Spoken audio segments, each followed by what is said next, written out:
Channel में आप सभी का स्वागत है। आइए जानते हैं एकादशी व्रत की शुभ मुहूर्त, पूजा विधि व कथा। एकादशी व्रत को सभी व्रतों में श्रेष्ठतम दर्जा दिया गया है। चाहे वह कोई भी एकादशी हो, हर एक एकादशी का अपना एक अलग महत्व होता है। इसी कड़ी में माघ महीने की शुक्ल पक्ष की एकादशी तिथि को जया एकादशी व्रत के रूप में जाना जाता है। साल 2023 में यह व्रत 1 फरवरी अर्थात कल दिन बुधवार को पड़ रहा है। ऐसा माना जाता है कि इस पूजा को पूरे विधान और वैदिक रिवाजों से करने पर भगवान विष्णु का आशीर्वाद प्राप्त होता है। साथ ही माता लक्ष्मी का भी आशीर्वाद मिलता है और दुखों से मुक्ति मिलती है।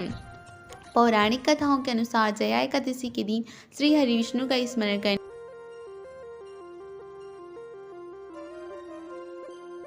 एकादशी व्रत शुभ मुहूर्त। एकादशी तिथि 1 फरवरी 2023 बुधवार। एकादशी तिथि आरंभ हो रही है मंगलवार 31 जनवरी 2023 सुबह 11:53 से।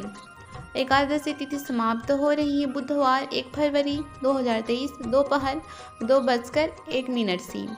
पारण व्रत तोड़ने का समय है गुरुवार 2 फरवरी सुबह 7:09 से 9:19 तक। पारण तिथि के दिन द्वादशी समाप्त होने का समय है शाम 4:26 पर। जया एकादशी व्रत पूजा विधि। जया एकादशी का व्रत करने वालों को ब्रह्म मुहूर्त में उठकर जल्दी स्नान कर लेना चाहिए। इसके बाद पूजा स्थल को अच्छी तरह से साफ करना चाहिए और गंगा जल या किसी पवित्र जल का छिड़काव करना चाहिए। अब भगवान विष्णु और भगवान कृष्ण की मूर्ति, प्रतिमा या उनके चित्र को स्थापित करना चाहिए। प्रतिमा स्थापन के बाद पूरे विधि विधान से पूजा अर्चना करनी चाहिए। पूजा के दौरान भगवान कृष्ण के भजन और विष्णु सहस्त्र का पाठ करना चाहिए। प्रसाद, नारियल, जल, तुलसी, फल, फूल देवताओं को अर्पित करने चाहिए। इसके अलावा पूजा के दौरान मंत्रों का जाप करना चाहिए। इसके बाद अगली सुबह यानी द्वादशी पर पूजा के बाद पारण करना चाहिए। जया एकादशी व्रत कथा।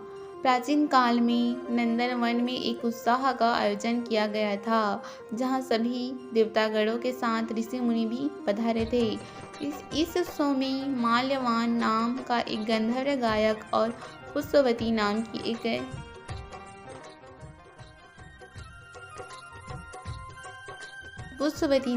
एक नृत्यांगना नृत्य कर रही थी। पुष्पवती माल्यवान के रूप पर मोहित होकर उसे रिझाने का प्रयास करने लगी, जिसका प्रभाव माल्यवान पर पड़ा तो वह भी पुष्पवती की ओर आकर्षित हो गया और सुरताल भूल गया। उसका संगीत लय विहीन होने से उत्सव का रंग फीका पड़ने लगा, जिससे देवराज इंद्र क्रोधित हो उठे और उन्होंने दोनों को पृथ्वी लोक पर भेज दिया। मृत्युलोक में हिमालय के जंगल में वह दोनों पिशाचों का जीवन व्यतीत करने लगे। उन्हें अपने किए पर पछतावा भी था और इस पिशाची जीवन से दुखी भी थे। वे संयोगवश एक बार माघ शुक्ल की जया एकादशी को दोनों ने भोजन नहीं किया, केवल कंद मूल का सेवन किया। उन्होंने एक पीपल के पेड़ के नीचे रात गुजारी और अपनी गलती का पश्चाताप करते हुए आगे गलती न दोहराने का प्रण लिया। इसके बाद सुबह होते ही उन्हें पिशाची जीवन से मुक्ति मिल गई। उन्हें इस बात का आभास ही नहीं था कि उस दिन जया एकादशी थी और अनजाने में उन्होंने जया एकादशी का व्रत कर लिया। यही वजह है कि भगवान विष्णु की कृपा उन पर हुई और वे दोनों पिशाच योनि से मुक्त हो गए। माल्यवान और पुष्पवती के स्वर्ग में आते देखा तो आश्चर्यचकित होकर पूछा तो उन्होंने दोनों से शाप से मुक्ति के बारे में पूछा। उसके बाद उन्होंने जया एकादशी के व्रत के प्रभाव के बारे में संपूर्ण रूप से बताया। तभी से ऐसा माना जाता है कि जया एकादशी का व्रत करने से लोगों को पापों से मुक्ति मिलती है। पौराणिक कथाओं के अनुसार जया एकादशी के दिन पवित्र मन में किसी प्रकार की द्वेष भावना को नहीं लाना चाहिए और सच्चे मन से भगवान विष्णु की पूजा करनी चाहिए। मन में द्वेष, छल कपट, काम और वासना की भावना नहीं लानी चाहिए। इसके अलावा नारायण स्तोत्र एवं विष्णु सहस्त्र नाम का पाठ करना बेहद लाभकारी साबित होगा।